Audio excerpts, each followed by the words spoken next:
வெண்முரசு. பிரயாகை 56. பகுதி 12. நிலத்தடி நெருப்பு 2. வாசிப்பது சந்தீப். ஹரிசேனர் வந்து பீஷ்மரின் தேர் அருகே நின்று தலைவணங்கினார். பீஷ்மர் படைப்பயிற்சிச் சாலையின் விரிந்த முற்றத்தில் இறங்கி அவரை வெறுமனே நோக்கிவிட்டு ஒன்றும் சொல்லாமல் உள்ளே சென்றார். 12 ஆண்டுகளுக்குப் பின் தன் முதல் மாணவரை பார்க்கும் பீஷ்மர் என்ன சொல்வார் என்று சில கணங்களுக்கு முன் தன் உள்ளம் எண்ணியதை உணர்ந்து விதுரர் புன்னகை செய்தார். பீஷ்மர் அங்கிருந்து எப்போதுமே அகலாதவர் போன்ற பாவனையுடன் படிகளில் ஏறி இடைநாழியில் நடந்து உள்ளே சென்றார். ஹரிசேனர் பீஷ்மரைப் போலவே நன்கு நரைத்த குழலும் தாடியுமாக நீண்ட வெண்ணிற உடலுடன் இருந்தார். அவர் புன்னகையுடன் வருக அமைச்சரே என்று சொன்னபோதுதான் அவரை தான் பார்த்தும் 12 வருடங்களாகின்றன என்று விதுரர் எண்ணிக்கொண்டார். விதுரர் தலை வணங்கியபோது ஹரிசேனர் துரோணர் வந்திருக்கிறார் என்றார். இங்கா என்றார் விதுரர். ஆம். அவருக்கு குருநாதர் இன்று வருவது தெரியாது. இங்கு வந்த பின்னர் குருநாதர் வருகையை அறிந்து பார்க்க வேண்டும் என காத்திருக்கிறார் என்றார் ஹரிசேனர். விதுரர் பீஷ்மரின் அறைக்குள் சென்றார். நீண்ட கால்களை ஒன்றன்மேல் ஒன்றாக ஒடித்து மடித்தது போல வைத்தபடி ஒடுங்கி அமர்ந்து சாளரத்தை நோக்கிக் கொண்டிருந்த பீஷ்மர் திரும்பி உள்ளே வரும்படி தலையை அசைத்தார். விதுரர் சென்று அமர்ந்து கொண்டார். உயரமுள்ளவர் என்பதனால் பீடங்களில் கால்களை நீட்டி வைத்து கைகளைப் பரப்பி அமர்பவராகவே பீஷ்மரைக் கண்டிருந்தார். இந்த உடல் மொழியின் மாற்றம் அவரது அகத்திலும் நிகழ்ந்திருக்கிறது என்று எண்ணிக்கொண்டார். ஹரிசேனர் உள்ளே வந்ததும் பீஷ்மர் கண்ணசைத்தார். ஹரிசேனர் துரோணர் என்றதும் பீஷ்மர் தலையசைக்க அவர் வணங்கி வெளியே சென்றார். அவர் சொற்களே இல்லாதவராக ஆகிவிட்டிருந்தார். இளமையில் சிறுவர்கள் பேசிக்கொண்டே இருக்கிறார்கள். உள்ளிருந்து பொங்கிவரும் சொற்களின் விரைவால் ஏரியின் மடை என உடலும் உதடுகளும் அதிர்கின்றன. சொல்பவை அனைத்தும் பின்பு எண்ணங்களுக்கு சென்று விடுகின்றன. சொற்பெருக்காக நிகழ்ந்து கொண்டிருக்கிறது சித்தம். சொற்கள் ஒவ்வொன்றாக சுருங்கி மறையுமோ? சித்தமும் ஒழிந்து கிடக்குமோ? பின்னர் புன்னகையுடன் நினைத்துக் கொண்டார். வாழ்க்கையைச் சொல்லவும் எண்ணவும் அத்தனை சொற்களும் சைகைகளும் போதும் போலிருக்கிறது. மீண்டும் மீண்டும் பீஷ்மரை மதிப்பிட்டுக் கொண்டே இருக்கிறோம் என்ற எண்ணம் வந்ததும் அவராக தன்னை எண்ணிக்கொண்டிருப்பது தெரிந்தது. தான் சென்று சேரக்கூடும் உருவம். உடனே மீண்டும் அகத்தில் எழுந்த புன்னகையுடன் சென்று சேர விழையும் உருவம் என எண்ணிக்கொண்டார். இந்த உருவம் எனக்கு வாய்க்கவில்லை. இது வாழ்நாள் முழுக்க பிற மானுடரை குனிந்தே நோக்கியவரின் அகம். அத்தனை பேர் நடுவிலும் நிமிர்ந்து நின்றாக வேண்டியவரின் தனிமை. விதுரர் புன்னகையுடன் சற்று அசைய பீஷ்மர் திரும்பி யாதவன் என்ன செய்கிறான் என்றார். விதுரர் யார் என்றதுமே உணர்ந்து அவன் கூர்ஜரத்தின் தெற்கே நகரம் ஒன்றை அமைக்கிறான் என்று செய்திகள் வந்தன என்றார். ஆம், துவாரகை என்றார் பீஷ்மர். அவனுக்கு நிதி எங்கிருந்து வருகிறது? விதுரர் பழைய குசஸ்தலி சேற்றில் மூழ்கி மறைந்த நகரம். அவன் அங்கே அகழ்வு செய்து பொற்குவைகளை எடுத்துக் கொண்டிருப்பதாகச் சொல்கிறார்கள் ஒற்றர்கள் என்றார். பீஷ்மர் புன்னகையுடன் இருக்கலாம். அதைவிட பெரிய நிதியை அவன் யவன நாட்டு கலங்களில் இருந்தே பெற்றுக் கொண்டிருக்கிறான் என நினைக்கிறேன் என்றார். அவர்கள் ஏன் நிதியை அளிக்க வேண்டும் என்றார் விதுரர். அவர்களுக்கு உகந்த ஒரு துறைமுக நகரம் அமைவது நல்லதல்லவா? அவர்கள் அளிக்கும் நிதியை 2 வருகைகளில் மீட்டுவிடுவார்கள். ஆனால் அது நமக்கெல்லாம் பெருந்தொகை. கடல் வணிகத்தின் கணக்குகள் எனக்கு புரியவில்லை என்றார் விதுரர். பீஷ்மர், நான் இப்படி ஒரு நகரை அமைப்பதைப் பற்றி கனவு கண்டிருக்கிறேன். தேவபாலபுரிக்கு என் இளமையில் சென்றிருந்தேன். அங்கே சிந்துவின் சேறு வந்து சூழ்ந்து கடலின் ஆழம் குறைந்து கொண்டிருந்தது. மறுபக்கம் பாய்மரத்தின் கணக்கும் கலையும் வளர்ந்து வருவதைக் கண்டேன். விளைவாக மரக்கலங்கள் பெரிதாகிக் கொண்டே செல்வதை அறிந்தேன். விரைவிலேயே தேவபாலபுரம் பெருங்கலங்களால் கைவிடப்படும் என்று தோன்றியது என்றார். துறைமுகங்களை சென்ற காலங்களில் ஆற்றின் கழிமுகங்களில்தான் அமைத்தனர். கடலோதத்தில் கலங்கள் கரைக்குள் நுழைய முடியும் என்பதனால். ஆனால் இன்று கலங்கள் பெரியதாகிக் கொண்டே செல்கின்றன. கழிமுகச்சேறு அவற்றுக்கு பெரும் இடராக உள்ளது. கடலுக்குள் நீண்டிருக்கும் மலைதான் இனி துறைமுகங்களுக்கு உகந்தது என எண்ணினேன். பெருங்கலங்கள் ஆழ்கடலிலேயே நின்றிருக்கும். அவற்றை அணுக கரையின் நீட்சி ஒன்று கடலுக்குள் சென்றிருந்தால் போதும். அத்தகைய இடங்களைத் தேடி சிற்பிகளையும் ஒற்றர்களையும் அனுப்பினேன். என் ஒற்றர்கள் இன்று துவாரகை அமையும் இந்த கடல்பாறை முனையைப் பற்றி முன்னரே என்னிடம் சொல்லியிருந்தனர். பீஷ்மர் சொன்னார். ஆனால் படகுகளில்தானே உள்ளிலத்து பொதிகள் வந்து சேர முடியும் என்றார் விதுரர். பீஷ்மர், ஆம், அதற்கு சிந்து போன்ற பெருநதிகளை விட உகந்தது கோமதி போன்ற சிறிய நதிகளே. அவை அதிக சேற்றைக் கொண்டு வருவதில்லை. பொதிகளை சிறிய படகில் கொண்டு வரலாமே என்றார். விதுரர், ஆம், உண்மைதான். அந்தத் துறைமுகம் வளரும். வளரும்போது அதன்மேல் பெருநாடுகளின் விழிகள் படும். வளர்ச்சியைப் போல ஆபத்தைக் கூட்டி வருவது பிறிதில்லை என்றார். பீஷ்மர் நகைத்து, அது அமைச்சரின் சொற்கள் விதுரா. க்ஷத்ரியன் அதை இப்படிச் சொல்வான், நேர்மாறாக. வளர்ச்சியே எதிரிகளை குறைக்கும் வழி என்றார்.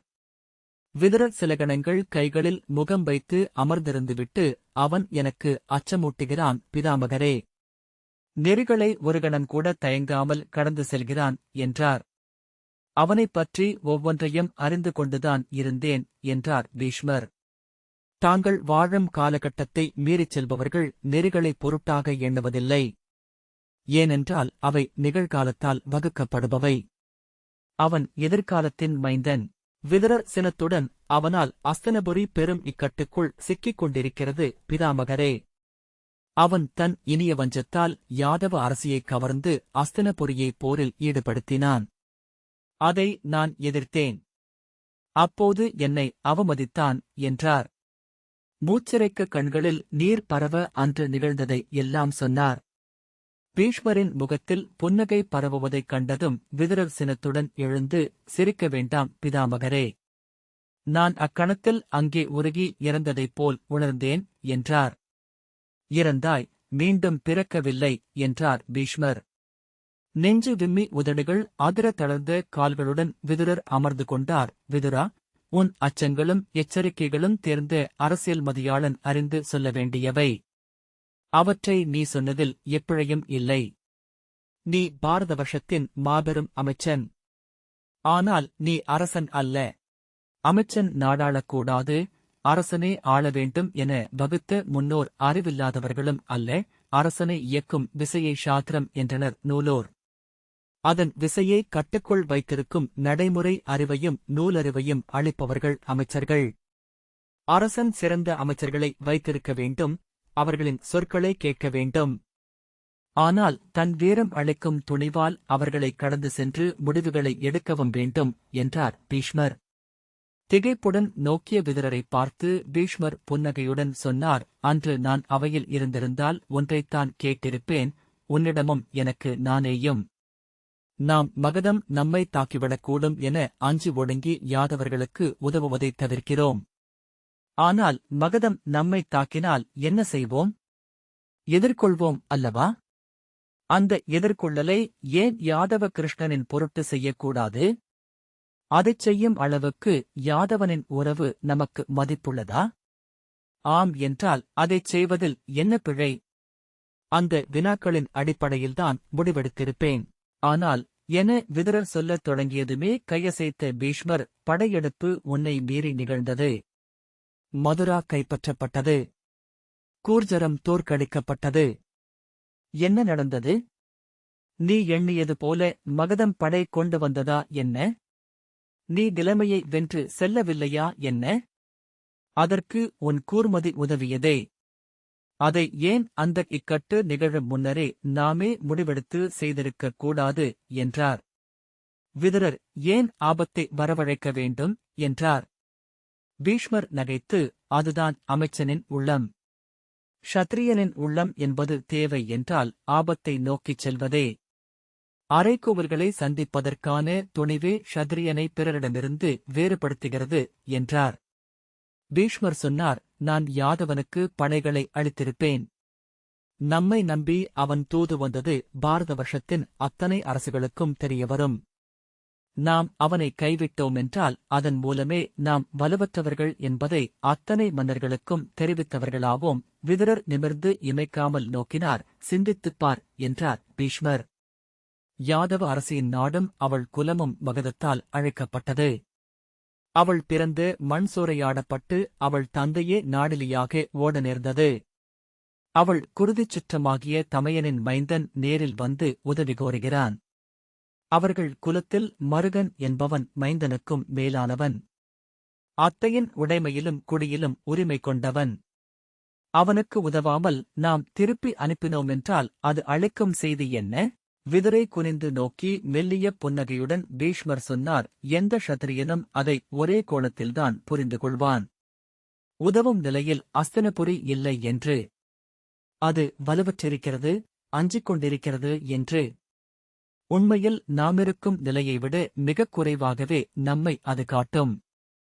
அன்று யாதவன் உன் சொல்படி திரும்பியிருந்தால்தான் அஸ்தினபுரியை மகதம் தாக்கியிருக்கும். உண்மையில் நம்மை காத்தவன் அவனே. அத்துடன் மிகச்சிறிய படையைக் கொண்டு அவன் மதுராவை மீட்டான். கூர்ஜரத்தை வென்றான். அது மகதத்தையும் பிற க்ஷத்திரியர்களையும் நடுங்கச் செய்திருக்கும். எண்ணிப்பார், பாண்டவர்கள் இறந்த செய்தி வந்த பின்னரும் ஏன் நம்மீது மகதமோ கூர்ஜரமோ படை கொண்டு வரவில்லை? ஏனென்றால் அர்ஜுனன்தான் இறந்தான், யாதவன் இருக்கிறான் என்று அவர்கள் எண்ணுகிறார்கள் என்றார் பீஷ்மர். விதுரா, அவன் 100 அர்ஜுனங்களுக்கு நிகர், 1000 பீமன்களுக்கு நிகர். இன்று பாரத வருஷத்தில் அவன் முன்போரில் நிற்கத்தக்கவன் நான் ஒருவனே. அதுவும் கூடிப்போனால் ஒரு நாள். அவன் யாரென்று நீ இன்னமும் அறியவில்லை. நீ எண்ணிக்கொண்டிருப்பது போல அவனை நாம் காக்கவில்லை. அவன் நம்மை காக்கிறான். அப்போரைப் பற்றி சற்றேனும் சிந்தனை செய்திருந்தால் நீ அறிந்திருப்பாய். அவன் நெறிகளை மீறிச் சென்று போர் புரிந்தான். அது போரல்ல, ஏமாற்று வேலை என்றார் விதுரர். நெறி என்பதுதான் என்ன? நம் மூதாதையர் காலகட்டத்தில் போரிடும் படைகளில் இருபக்கமும் நிகரான எண்ணிக்கையில்தான் வீரர்கள் இருக்க வேண்டும் என்பதே நெறி. 100 பேரை ஒரு மன்னன் களமிறக்கினால் அவன் எதிரியும் 100 பேரையே அனுப்ப வேண்டும். அவர்களின் தனிப்பட்ட வீரத்தால் வெற்றி நிகழ வேண்டும். இன்றும் பெரும்பாலான பழங்குடிகளின் நெறி அதுவே. 1000 பேர் கொண்ட சிறுகுடியை வெல்ல 5000 படை வீரர்களையும் யானைகளையும் குதிரைகளையும் அனுப்பும் நம் போர் நெறியைக் கண்டால் அவர்கள் திகைத்து கலங்கிப் போய்விடுவார்கள் என்றார் பீஷ்மர் சிரித்தபடி.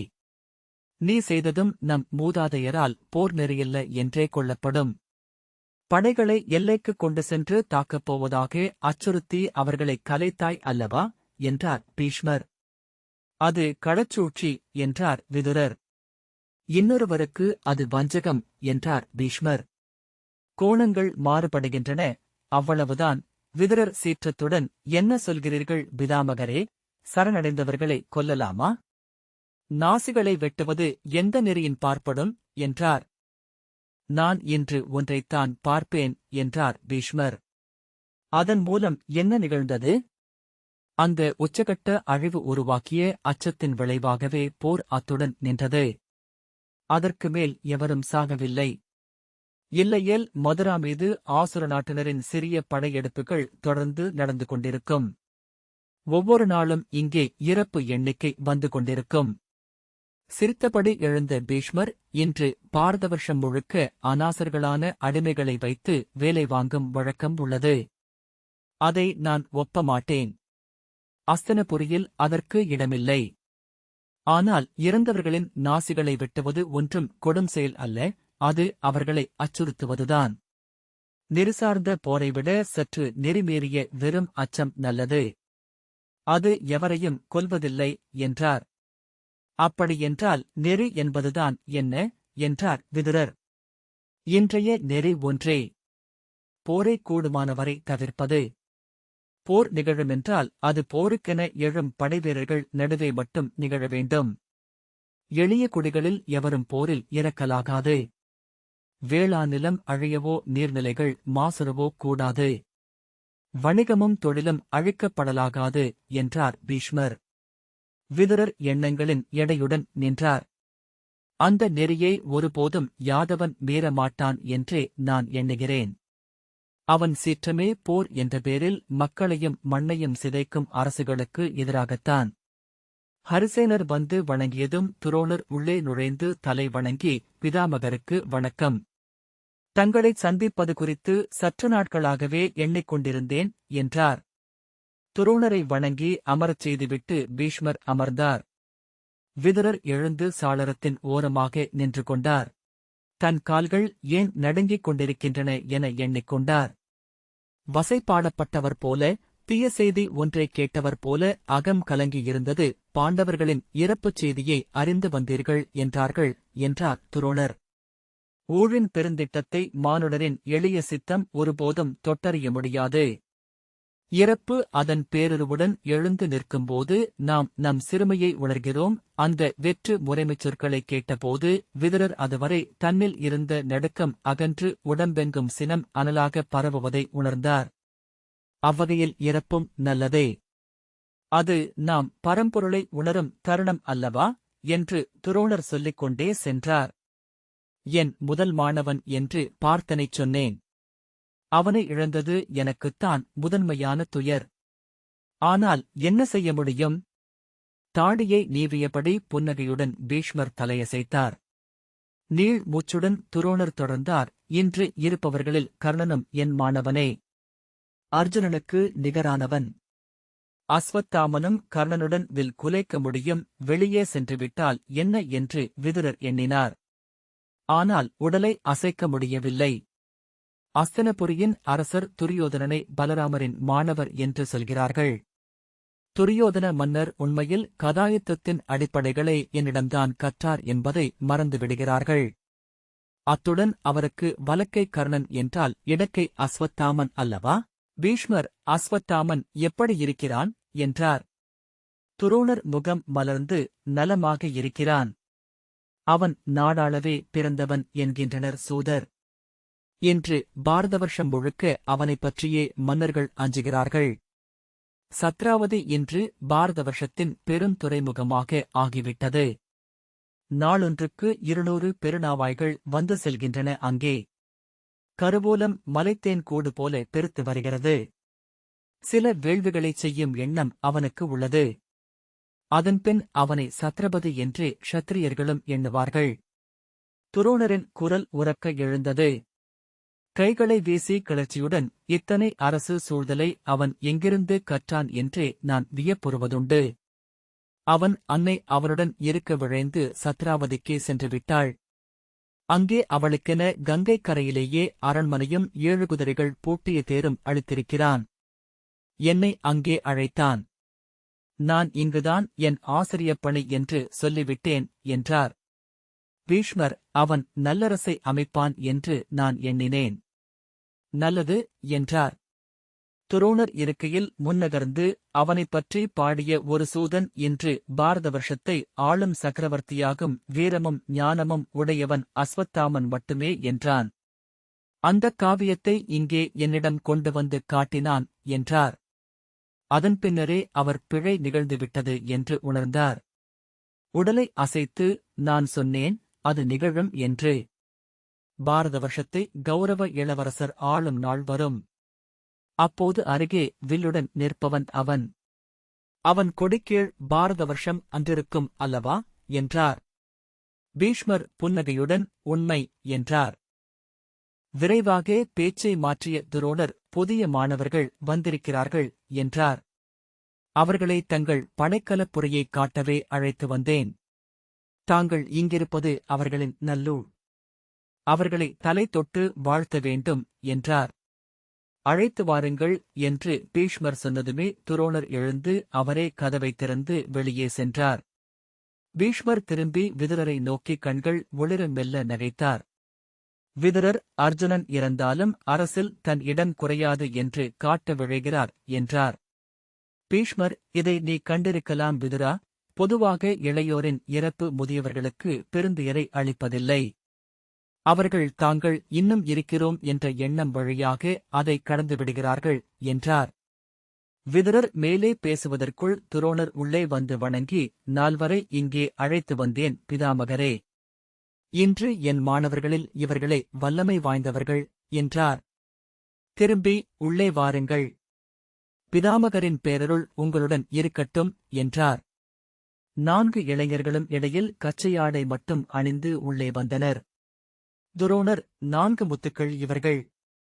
இவன் ஜெயத்ரதன், சிந்து நாட்டு அரசர் விருதக்ஷதரின் மைந்தன். வில் இவனை நீர்க்காற்றை அறிவது போல அறிகிறது. வெண்ணிறமான மெலிந்து உயரமான தோற்றம் கொண்டிருந்த ஜெயத்ரதன் வந்து பீஷ்மரை பணிந்தான். பீஷ்மர், அறம் உன்னுடன் இருக்கட்டும், வெற்றி உன்னை தொடரட்டும் என்று வாழ்த்தி மார்போடு அணைத்துக் கொண்டார். உன் தந்தையை நான் நன்கு அறிவேன். உன் தாயை அவர் மணந்தபோது சிந்துவுக்கு வந்து சில நாட்கள் தங்கியிருக்கிறேன். பின்னர் ஒருமுறை அவரது விருந்தினராக அங்கே வந்தேன் என்றார். துரோணர் அரசர் விருதக்ஷத்திரர் துவராடை அணிந்து துறவியாகி காடு சென்று விட்டார். சிந்துவின் கரையில் கபிலசிலை என்ற இடத்தில் குடில் கட்டி தவ வாழ்க்கை வாழ்கிறார் என்றார். ஆம், அறிவேன். அவர் எண்ணியதை எய்தட்டும் என்றார் பீஷ்மர். கரிய உறுதியான உடலுடன் நின்ற இளைஞனைத் தொட்டு, இவன் தேவாலன், விருஷ்ணைகுலத்தவன். இன்று கூர்ஜரத்தின் கடற்கரையில் பெருந்துறை நகரை அமைக்கும் இளைய யாதவன் கிருஷ்ணனுக்கு மைந்தன் முறை கொண்டவன் என்றார் துரோணர். தேவாலன் வந்து வணங்கியதும் பீஷ்மர், உன் குலம் வெல்லட்டும், நீ பெரும்புகள் கொள்வாய் என வாழ்த்தினார். உன் சிறிய தந்தையை நான் பார்த்ததே இல்லை. கிருஷ்ணன் என்று அவனை மட்டுமே இன்று பாரத வருஷத்தில் அனைவரும் சொல்கிறார்கள் என்றார். தங்களைப் பார்க்க சிறிய தந்தை வருவதாக இருக்கிறார் என்றான் தேவாலன். தங்களைப் பற்றி பெருமதிப்புடன் அவர் பேசுவதைக் கேட்டிருக்கிறேன். பீஷ்மர் நகைத்து, இருவரின் விழைவையும் தெய்வங்கள் நிகழ்த்தி வைக்கட்டும் என்றார். துரோணர் சிவந்த நிறமுள்ள அழகிய இளைஞனைத் தொட்டு, இவன் சிசுபாலன், சேதி நாட்டு தமகோஷனின் மைந்தன் என்றார். அவன் வந்து வணங்கியதும், வெற்றியும் புகழும் உடனிருக்கட்டும் என வாழ்த்திய பீஷ்மர், அழகிய இளைஞன், உன் தந்தையிடம் சொல், நான் பொறாமையுடன் இருந்தேன் என்று சொல்லி அவனை அணைத்து தோளைத் தட்டினார். தந்தை தங்களைப் பற்றி சொல்லியிருக்கிறார் என்று சிசுபாலன் சொன்னான். ஆம், பலமுறை நான் கலிங்கத்துக்குச் செல்லும் வழியில் உங்கள் அரண்மனையில் தங்கியிருக்கிறேன் என்றார் பீஷ்மர். துரோணர் 10 வயதான சிறுவன் ஒருவனைத் தொட்டு, இவன் திருஷ்டத்யும்னன், பாஞ்சாலத்தின் இளவரசன் என்றார். ஆம், இவன் வேள்வியில் தோன்றியவன் என்று சூதர்கள் பாடிக் கேட்டிருக்கிறேன். அனல்வண்ணனாக அல்லவா இருக்கிறான்? வா வா என்றார் பீஷ்மர். அவன் வெட்கி வளைந்தபடி வந்து அவரை பணிய அப்படியே அள்ளி தோளில் வைத்துக்கொண்டு, இவனுக்கு ஓர் தமக்கை இருப்பதாகச் சொன்னார்கள். அவள் கருநிறம் கொண்ட பேரழகி என்று சூதர்கள் பாடிப் பாடி மயங்கினார்கள் என்றார். விதுரர், திருபதியைப் பற்றி சூதர்கள் சொல்லிக் கொண்டே இருக்கிறார்கள். இப்போதே பாஞ்சாலத்தின் ஆட்சியை அவள்தான் நிகழ்த்துகிறாள் என்கிறார்கள். இளமைப் பருவம் இல்லாமல் முதிர்ந்த உள்ளத்துடன் பிறந்தவள், கையில் சங்க சக்கரம் கொண்டு வந்த சக்கரவர்த்தினி என்றெல்லாம் சொல்கிறார்கள் என்றார். பீஷ்மர் உரக்க நகைத்து, ஆம் ஆம், அறிந்தேன். அவள் கூந்தலைப் பற்றியே நிறைய கவிதைகளை பாடிக் கேட்டிருக்கிறேன். நேரில் அந்தக் கூந்தலை பார்க்க வேண்டும் என்றார். துரோணர் என் நண்பனின் மைந்தன் என்பதனால் இவன் என் மைந்தனேதான். உண்மையில் இவனை பாஞ்சால நாட்டு அமைச்சர்கள் துருபதனின் ஓலையுடன் என்னிடம் கொண்டு வந்தபோது நான் கண்ணீர் விட்டு அழுதேன். பிதாமகரே, வஞ்சம் தலைக்கேறி நான் இவன் தந்தையை அவமதித்தேன். அந்தப் புண் அவன் நெஞ்சில் ஆறிவிட்டது. ஆனால் என்னுள் அது புரையோடிவிட்டது. குற்ற உணர்ச்சி என்னை சூலை நோய் போல் வதைத்துக் கொண்டிருந்தது. இவனை அள்ளி மார்போடணைத்த போது நான் அனைத்தையும் மறந்தேன். என் வாழ்க்கை நிறைவுற்றது என உணர்ந்தேன் என்றார். பார்வைக்கும் இவன் தந்தையைப் போலவே இருக்கிறான். அக்னிவேசரின் குருகுலத்திற்கு வந்த யக்ஞசேனனின் அந்த விழிகள் இவனிடமிருக்கின்றன. தந்தையரின் பாவங்களை மைந்தர் கழுவுவது என்பது இதுதான் என்றார் பீஷ்மர். துரோணரே, உமது மைந்தன் இவனுக்கு துணையாக இருப்பான் என்றால் பாஞ்சாலம் வெல்லற்கரிய நாடாகவே இருக்கும். வஞ்சம் என்பதே பாவங்களில் முதன்மையானது என்கிறது வசிட்ட நீதி. நீங்கள் இருவரும் கொண்ட வஞ்சத்தை இவர்களின் நட்பு நிகர் செய்யட்டும். அதுதான் உங்கள் இருவரையுமே விண்ணில் நிறுத்தும் நீர்க்கடன் என்றார் பீஷ்மர். ஆம் என்றார் துரோணர். ஆகவேதான் இவனை என் நெஞ்சிலேயே ஏற்றிக் கொண்டேன். நானறிந்த அனைத்து ஞானத்தையும் இவனுக்களிக்க உறுதி கொண்டேன். பீஷ்மர் கண்கள் கனிய, அவ்வாறே ஆகுக என்றார். பீஷ்மர் திரும்பி நால்வரையும் தன் நீண்ட கரங்களால் சேர்த்து அணைத்து, காடு மீண்டும் பூத்துக் கனிந்துவிட்டது துரோணரே. நம் நட்பு நாடுகளில் மாவீரர்கள் உருவாகி வருகிறார்கள் என்றார். ஆசிரியரின் பாதங்களருகே அமர்ந்திருங்கள். உள்ளும் புறமும் அவரது உடலின் ஒவ்வொரு அசைவும் உங்களுக்கு கற்பிக்கிறது என நினைவுறுங்கள் என்றார். அவர்கள் ஆம் என்று தலைவணங்கினர். பீஷ்மர், ஆசிரியர் தொழிலின் அழகும் மேன்மையும் இதுதான் துரோணரே. புதிய முகங்கள் வாழ்க்கைக்குள் வந்து கொண்டே இருக்கும். காலமும் உள்ளமும் தேங்குவதே இல்லை என்றார். துரோணர் சிரித்து, ஆம், நான் புதிய மாணவர்களைக் கண்டதும் புதியதாகப் பிறக்கிறேன். அதற்கு முன்னாலிருந்த அனைத்தையும் உதறிவிடுகிறேன் என்றார். பழைய மாணவர்களை நான் எண்ணுவதே இல்லை. இன்று என் உலகம் இவர்களால் ஆனதே. வியப்பு என்னவென்றால் இவர்களுக்கு நான் கற்பிக்கும் படைக்கலஞானமும் இப்போது புதியதாக உருவாகி வருவது என்பதுதான். பீஷ்மர், ஆம், ஞானம் பிரம்மம் போல உருவற்றது. கற்றல் என்பது உபாசனை. அது அக்கணத்தில் ஞானத்தை உருக்கொள்ளச் செய்கிறது. இவர்களுடன் நீங்கள் அமர்ந்திருக்கும் அந்த கற்றல் மேடையில் தன் முடிவெளியில் இருந்து ஞானம் பிரிந்து அக்கணத்திற்குரிய ஞானமாக பிறந்து எழுகிறது என்றார். அனைத்தும் என் குருநாதர் அக்னிவேசரின் அருள். தங்கள் கருணை என்றார் துரோணர். இப்பிறவியில் ஆசிரியனாக வாழ்ந்து நிறைவுறுவேன் என நினைக்கிறேன். சட்டென்று உரக்க நகைத்து, இறந்தால் என் அன்புக்குரிய மாணவன் கையால் இறக்க வேண்டும் என ஒருநாள் எண்ணிக்கொண்டேன். ஆசிரியனாகவே இறக்க அதுவல்லவா வழி என்றார். விதுரர் அதைக் கேட்டு திகைப்புடன் பீஷ்மரை நோக்கினார். இளைஞர்களும் பதற்றம் கொண்டது தெரிந்தது. பீஷ்மர், துரோணரே, அத்தனை ஆசிரியர்களும் மாணவர்கள் நெஞ்சில் இறக்கிறார்கள். அந்த இறப்பின் கணத்தில் இருந்தே மாணவன் பிறந்தெழுகிறான் என்றார். ஆகவே ஆசிரியனைக் கொல்லாத நல்ல மாணவன் இருக்க முடியாது. அது நிகழட்டும் என்று துரோணர் நகைத்து திருஷ்டத்யும்னை தொட்டு தன்னருகே இழுத்து, செல்வோம் என்றார். அவர்கள் மீண்டும் பீஷ்மரை வணங்கி விடைபெற்றனர். திருஷ்டத்யும்னை தோள் சுற்றி அணைத்துக் கொண்டு துரோணர் நடந்து சென்றார். ஜெயத்ரதன் ஏதோ மெல்லிய குரலில் சொல்ல தேவாலன் புன்னகையுடன் துரோணரையும் பீஷ்மரையும் நோக்கினான். விதுரர் நெஞ்சில் ஒரு எடை ஏறி அமர்ந்தது போல உணர்ந்து பீஷ்மரை நோக்க பீஷ்மர் அமர்ந்து கொண்டு கையில் ஓர் உடைவாளை எடுத்துப் பார்க்கத் தொடங்கினார். வெண்முரசு அனைத்து விவாதங்களும். மகாபாரத அரசியல் பின்னணி வாசிப்புக்காக வெண்முரசு வாசகர் விவாதக் குழுமம். இந்த வாசிப்பை கேட்டதற்கு நன்றி.